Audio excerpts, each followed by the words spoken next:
Welcome to Dare to Speak, difficult conversations that can change everything.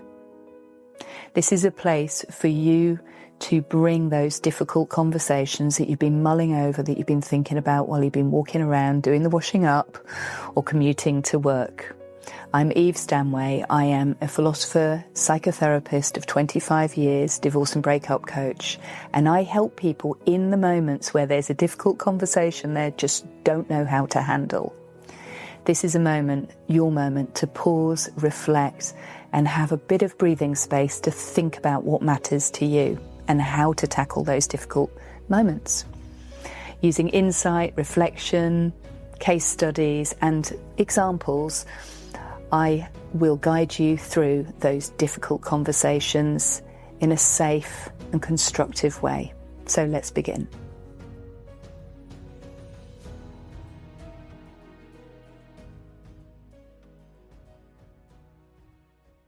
Hello and welcome to Dare to Speak, difficult conversations that change everything. So in today's episode, I want to talk about what happens when there are accusations, which is something that men experience quite often, that they're being controlling, and yet that doesn't bear any resemblance to how you think you are in the relationship or in the relationship breakdown. Now, controlling behavior, if somebody is calling you controlling or coercive or intimidating, is not a throwaway comment, and it's important to pay attention to it.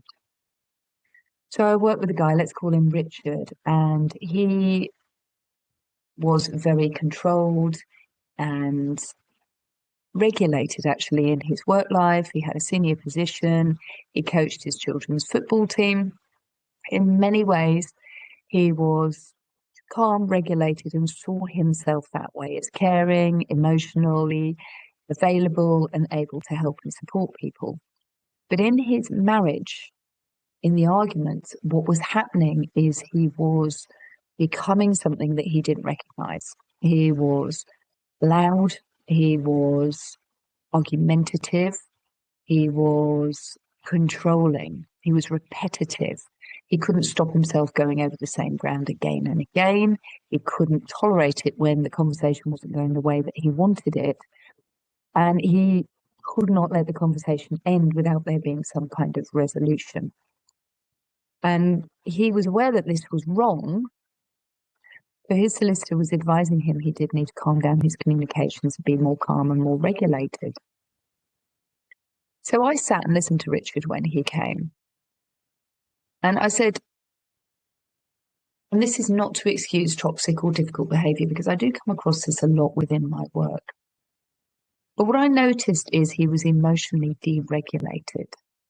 What was happening is when he was in a situation where he felt he was losing control, he would fall into behavior patterns that were very, very damaging to his relationship. And actually, this had been a pattern within his home life.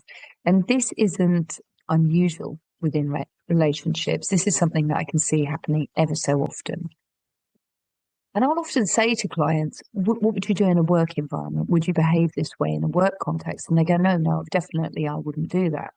And I'll say, well, why wouldn't you behave that way in a work context? And they will say, well, because it would damage the relationship with the client, or it would be inappropriate, or it would be against policy, or it would cause problems. And yet these behaviors are happening within the home environment. And with the alternatives at the moment being you're either behaving properly as a man or you are a narcissist or controlling, it can be very hard to actually find that middle ground, which is that you are deregulated. You are unable to regulate your emotions. And what happens is the pattern is something you're not identifying, which means that when it occurs, it tends to repeat. It tends to happen again and again until the triggering is happening even before you think that it's going to happen. The need to resolve a conversation to get to the end is really understandable. The need to persuade the other person, that you didn't mean it the way that you meant it, that your intention was different from the way it came out or the way it landed. It's very, very human. But unfortunately, it means that somebody who is not toxic and controlling within their nature is being toxic and controlling within this. And that actually causes problems on the other side as well when this takes place, because the other side, when I speak to them, and I do a lot of work helping save relationships, will go, but I don't understand it. They're not like this with other people. They're not like this all the time. They're a good person. They're a good dad. They're a good provider.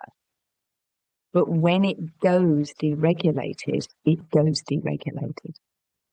Now, these patterns emerge in childhood. They happen in the past. As a divorce and breakup coach, one of the strengths that I have is being a psychotherapist for 25 years, which means that I've spent an awful lot of time looking into where these kind of behaviours come from. So if you've got somebody who was habitually let down by a parent, you might find that they feel quite highly pressurised when things look like they're going wrong. When you've got somebody who was punished before the parent really thought it through, maybe the parent was under pressure, maybe they were just raised that way, that they didn't stop and give a pause to find out what was really going on, then it can create these highly pressurized patterns in adulthood, in relationships. And for men, that's a really difficult space. We all know that men are not necessarily taught how to talk about their feelings. So what that means is when that deregulation happens, being able to say, I'm losing control of my emotions at the moment, and I think I need to go outside and walk around in the garden and calm down. Even if a man doesn't know that and is trying to articulate that, he may not be able to articulate it very clearly in the moment. And it's unlikely to be something that a man is going to be talking about when that moment isn't there. You know, often when there's a big row or there's a big argument, there isn't a debrief. People are so happy that it's over that they don't go back and say, I wonder what caused this, what would have made it work better. When I'm coaching couples to avoid going through separation and divorce, I will say, what could have happened? Let's ask those questions. And if it seems impossible, let's find out what seems impossible about it. Because although it may seem impossible, there are things that can be done. So let's look at the first thing. This is part of my framework that I teach, my Listen, Speak, Lead framework. The key component with the listen part of it is learning how to tolerate discomfort. Can I deal with the discomfort of you not agreeing with me? Can I deal with the discomfort of you not seeing it my way? Can I deal with the discomfort of leaving this conversation unresolved because we're both in a heightened emotional state, so resolving it isn't going to happen? Now, the truth is the discomfort isn't going to kill you. Acting on that discomfort while you're feeling that discomfort might really, really damage your relationship and your position. Practicing ending a conversation before it finishes, saying, I need to think about what you've said and I will come back to you tomorrow. Let's take a pause, let's stop. That can feel like a really, really weird and uncomfortable thing to do in the first place, but it is one of the most practical tools that we can give. When I'm in session with clients, everyone who's worked with me will know this, interrupting. That's not something that you would normally do as a coach or a therapist, but I'm doing it very deliberately to interrupt the pattern. Because what you see happen is one person will become triggered by the other person, and then the flow continues. There's no pause. And all the words come out of your mouth. And all of the things get said, and it builds and it builds. And then you get to that state where you're going to be in shutdown, or the other person is going to be feeling really, really overwhelmed, and nothing has happened. Being able to tolerate the discomfort of somebody not agreeing with you so that you can pause for long enough to have another conversation when things are hard, to see if we can at least work out where that disagreement is. It is complicated and difficult. Learning how to end a conversation before it is finished so that you can come back to it later, it almost seems like a wild idea. The conversations do need to be a series of conversations, because it's really, really common that when we're talking about something heated, we're going to need to stop because emotions can build. But let's think about it in a work context. We might have a series of meetings to plan something, because that allows us to know where we've got to, share ideas and thoughts, and then go and get some more data. Data is extremely important. The key data in any disagreement is an understanding of why the other person doesn't feel the same way as you. It's really important to know why the other person is looking at it in a different way from you, not to persuade them and dominate them, but to simply understand that different people view things in a different way. It takes a very brave man like Richard to come and talk to me about it. Usually men who come to me like that feel that they're quite awful people. They are asking me, am I a narcissist? Am I a domestic abuser? Am I a controlling person? Am I these things? Am I gaslighting my partner? Why am I so confused? I think that a true narcissist or sociopath or psychopath doesn't ask those questions. They simply don't. Most people who are asking those questions are asking them because they're deregulated and confused, extremely confused in many cases. They've simply run out of ways of explaining themselves, so they've now got to self-accusation, or they're simply experiencing accusations from the other person. The third thing I taught Richard and I teach my clients is how to respond to an accusation that you're being difficult or controlling in a way that doesn't defend against it. Now, this means sometimes agreeing. I agree that the way I'm coming across here, I agree that I am being loud, that I'm being pushy, that I'm being defensive. I agree with that. I also agree it's not helping. And I also agree that the impact of my behavior is likely to be really uncomfortable for you. So what I need to do is stop and pause and correct what's happening here so that I can move forwards at a calmer rate. You see, when somebody is accusing you of being controlling and you immediately defend yourself, the defense almost always reads as more of the same controlling behavior. Whereas the composed response isn't to defend, it's actually to acknowledge. I hear this is feeling this way for you, and I want you to understand what specifically has led to that.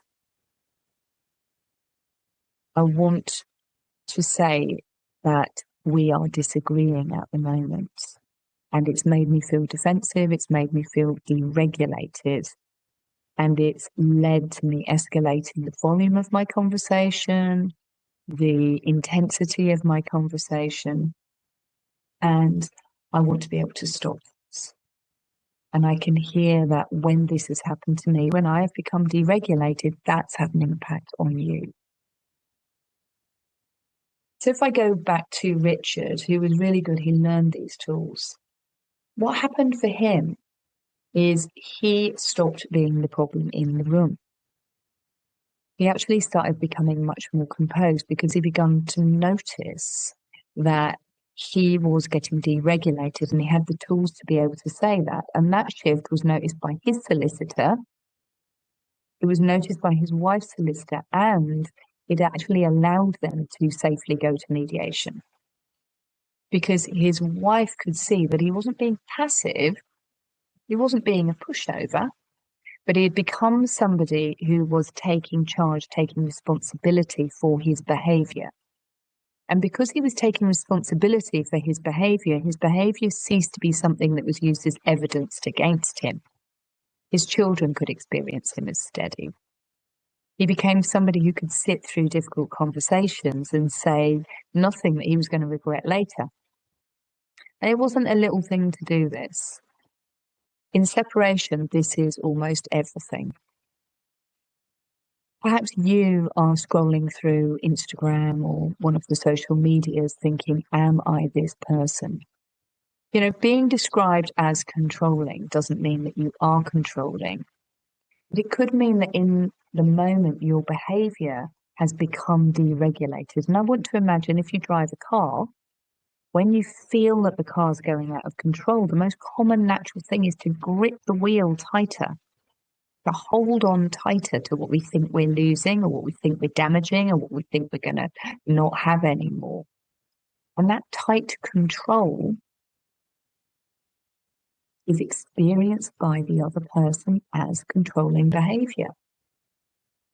So there's a shift. The behaviour may be controlling. The experience that the other person is experiencing is controlling. Where it is coming from may well be emotional deregulation, a loss of self, a triggered pattern from childhood. This does not excuse controlling or difficult behaviour, but what I will say is, in my experience as a coach, deregulation is one of the most common causes of controlling and damaging behaviour during separation and divorce. Whether that is the man being controlling or whether it's the woman being controlling. It also happens in same-sex couples that you get one person who is feeling more defensive, more emotionally deregulated, and that person becomes more controlling. They're not a controlling person, but they are being controlling. It's part of the dynamic of the relationship. When we label people, what happens is a person can always find a time when they didn't do that thing. And so they can say, well, the label's wrong. When we label behavior, we're labeling something that can change, something that can shift, something that can be different at a different time. How we behave in conversations is a skill that we can learn. If you are listening to this and you are being accused of something, you are being labeled, it's going to feel uncomfortable. It's going to make you feel defensive. No, I'm not. Well, I did, but no, I didn't mean it. And you didn't. There was a reason why I did it. What we've got to shift from, in my view, is shift to considering that the behavior is controlling. Controlling behavior comes from insecurity. It comes from deregulation. Even in domestic abuse situations, which are very, very serious. And if you're listening to this and you're in a domestic abuse situation, it is very important to make sure that you are safe, your children are safe, and that you are safe. Somebody who is off balance trying to say that they are in balance and the other person is a problem, that becomes that gaslighting behavior. So it's very, very important to take this seriously and to think about it in terms of it being a behavioural issue. Now, Richard was not a narcissist. He was a deregulated man who simply, actually in his childhood, learned from his father that if you shout loudly, your wife will shut up and your children will shut up, and then you can calm down because they'll not be bothering you or wanting things off you or saying things to confuse or distract or overwhelm you. That's what he learned of his dad. His dad made the problems go away by shouting. So unsurprisingly, Richard learnt that way too. And in this day and age, where things are different, that behaviour was named as wrong. He was brave enough to come and talk to me to do something about it. That has allowed him to have a good relationship with his ex, a good relationship with his children, and a good relationship with himself, most crucially. And he's able to understand what happened that made him behave that way in his past. He's able to be aware of the triggers, his behaviours when triggered, and therefore he's been able to make changes, tangible, planned changes, so that his behaviour can be different going forwards. I'm very grateful to Richard and men like Richard for stepping forwards, coming into this space, talking about what needs to be spoken about to understand that we can change this stuff. We can change behaviours, or we can fall back and justify and say, well, I'm just behaving this way because she makes me do it or he makes me do it. There is no excuse for deregulation. As humans, we can all learn how to disagree in a mannerly, civilised way. Part of my framework, part of the work that I do, is because I recognise that I became deregulated when I was uncomfortable. And I learned that off my dad. I learned how to become deregulated and escalate as a way to get it to stop. Or I learned how to shut down and go silent and be compliant. Neither of these are great strategies. They're kind of what we might develop in childhood, but they don't work when we're in relationships going forwards. So I hope this episode has been useful for you today. If you are concerned that you are controlling, the chances are you might be. What is causing that controlling behaviour may not be because you're a narcissist. But regardless of that, if you are being controlling because you're emotionally deregulated, what I want to say to you is there is something you can do about it. Take accountability for your deregulation, understand where it comes from, and get the help and advice that you need in order to become more regulated. Because the chances are you can do it in work where you know that there are consequences to your actions, but you're not doing it at home because you're not recognizing the consequences of your actions. And we are all responsible for our own behavior, our own emotional regulation. If somebody is winding you up, you are the person who needs to move yourself from that situation so that you can calm down. I hope this has been a useful episode for you. Please do like and share it. There are notes for help and support in the comments, in the show notes, and I look forward to seeing you at the next episode.